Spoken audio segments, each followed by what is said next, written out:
Hi everyone! Itong video nga po pala na to ay last week pa nung linggo. Day off nga po pala to ni Jay, kaya sabi ko sa kanya ay gusto kong pumunta dun sa may Sanchong Night Market. Gusto ko din kasi ipatingin yung cellphone ko, yung screen kasi ay nabasa. Papatingin ko lang kung mura ba, kung mahal ay hindi ko na ipapaayos. Antayin ko na lang siya masira ng tuluyan. Sabi nga ni Jay, bibilhan niya daw akong cellphone. Sabi ko ay wag na muna kasi gumagana pa naman yung cellphone ko. Saka maganda kasi ako dito sa picture ng cellphone ko.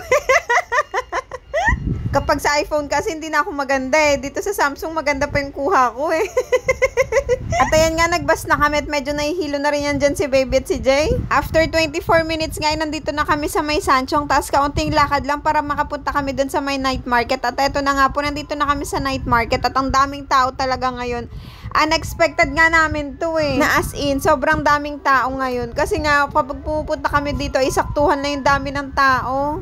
Ngayon kasi, ang hirap na talaga makausad kapag naglalakad kasi ang siksikan na ng mga tao. Pero maganda talaga pumunta dito sa may Sanchong Night Market kasi ang daming option, ang daming damit, ang daming mga sapatos. Tapos ang mumura pa kamo dito. Tapos dito nga nagtingin kami dito, hindi daw sila nag-aayos ng cellphone kaya hindi na rin kami nag-push ng ibang ng ibang store kasi nga ang daming tao siksikan. Tapos ayun, may mga damit dito, 150, may 100.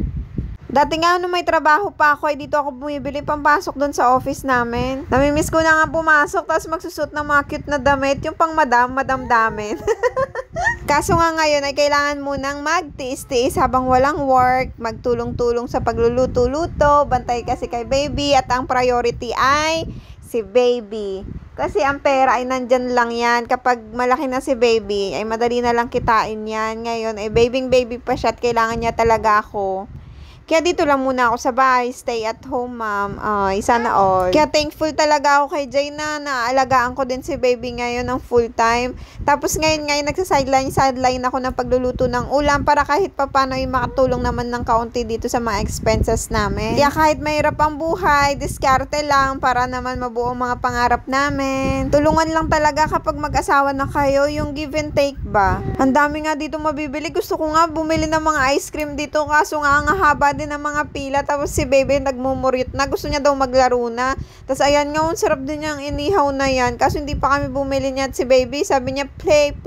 At syempre, kaya din naman kami lumalabas kapag day off ni Jay para maging masaya din si Baby, kaya yun, sinunod na lang namin siya, magpi-play muna sila. Sobrang matandain nga to ni Baby, kahit yung daan, alam niya kung saan dadaan. Katulad kapag nasa park kami, pag pupunta kami ng park, kapag liliko lang ako sa kabilang kanto, iiyak na siya, sabi niya, there. Alam niya kung saan kami dumadaan lagi. Tapos nandito na nga kami dito sa may palaruan. Si Ate Ethel nga lang nagturo sa akin na ito kung paano ba maglaro. 100 NT nga po pala yung bayad namin dyan. Tapos ang dami ng yung bolang itatapon-tapon. Tapos wala namang score. Basta kahit ilan yung score mo ay may laruan kang makukuha sa dulo. Kapag tapos ka na maglaro, mamimili ka na lang doon. Ayan nga, at 700 pieces daw yan. 100 NT ang bayad. O diba, ang dami na tuwan to sawa. At nakakatuwa din ka mong laruin yan. Kasi nga, kapag na-shoot mo dyan sa may mga pula-pula na yan, dadami ulit yung balls mo. May mga malalaglag kung ilang perasong bola. Ang galing nga, nakaka-relax, nakaka-enjoy. Kaya tuwang-tuwa din si Jay dyan. Tapos ako din, naglalaro din ako. Pero binabantayan ko din yan si Baby kasi nga maliliit din yung parts niya. Baka hindi niya mapansin ay masubo niya. Pero hindi naman mahilig kasi magsusubo si Baby nang alam niya hindi pagkain eh.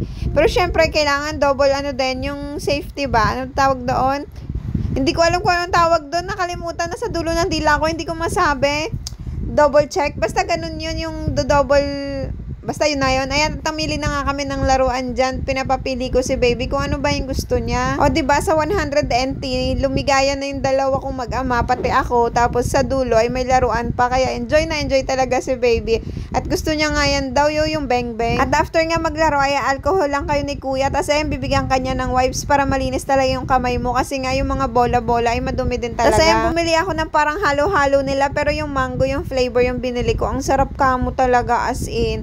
Para siyang mango shake na nasa baso lang. Ang haba nga ng pila niyan eh. Kaso nga, pumila na rin ako kasi gusto ni Baby ng ice cream. Tapos si Jay nagtitingin ng sapatos doon. Baka may magustuhan siya. At wala nga natipuan si Jay. Kaya ayan, karga-karga niya si Baby. Tapos ayan, pinakain ko nga si Baby. Tuwang-tuwa din talaga. At favorite niya talaga tong ice cream. Tapos ang init din ng panahon talaga dito ngayon. Ang sarap din nito kasi nga may bits pa ng mangga. At ang sabi ko kay Jay, maghanap na lang kami ng isang pwesto na mauupo din namin si Baby. Kasi sobrang bigat na ni Baby. Nakakangalay ng buhatin. At dito nga namin napiling tumambay sa may wawaan na may ganyang sasakyan.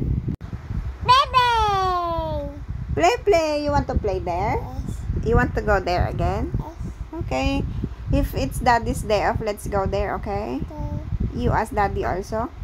What's that? Baby. Oh.